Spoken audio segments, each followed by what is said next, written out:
Hello বন্ধুরা, welcome to my mini blog. তো আজকে দেখতে পাচ্ছ তোমরা চড়কের ভোর, এখন রাত্রি বাজে 2টো। তো এখন আমাদের এখানে সন্ন্যাসীদের আর কি চালান ছাড়া হচ্ছে। এখানে আর কি চালান এখন ওরা নিয়ে নিয়েছে, তাই নাচা শুরু করে দিয়েছে। প্রচুর এখানে ধোঁয়া, ওই ধুনুচির ধোঁয়া, তাই সেরকম ক্যামেরা কোয়ালিটি সেরকম বোঝা যাচ্ছে না। অতটাও ভালো না আমার ফোনে ক্যামেরা, তাই সেরকম লাগছে দেখতে। কিন্তু সত্যি এত রাতে যা ইপিক লাগছে দেখতে।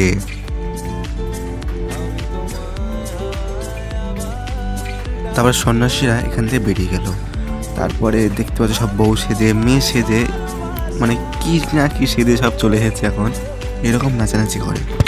তো বন্ধুরা এখন অনেক রাত্রি হয়ে গেছে, তাই এখন বাড়ি চলে যাচ্ছি। মানে একটু বেলা হলে তখন আসবো আবার। তো তোমার দেখতে থাকো ব্লগটা। বেলা বলতে আমি একটু বেশি বেলা করে ফেলেছিলাম। আমি আস্তে আস্তে ঘুমতে উঠতে উঠতে আমার 10টা বেজে গেছে। তারপরে আমার কিছু বন্ধু এরকম সং সেজে বেরিয়েছিল, কালী মানে সেজে কালী মেখে বেরিয়েছিল, এবং এখন তারাই এসছে।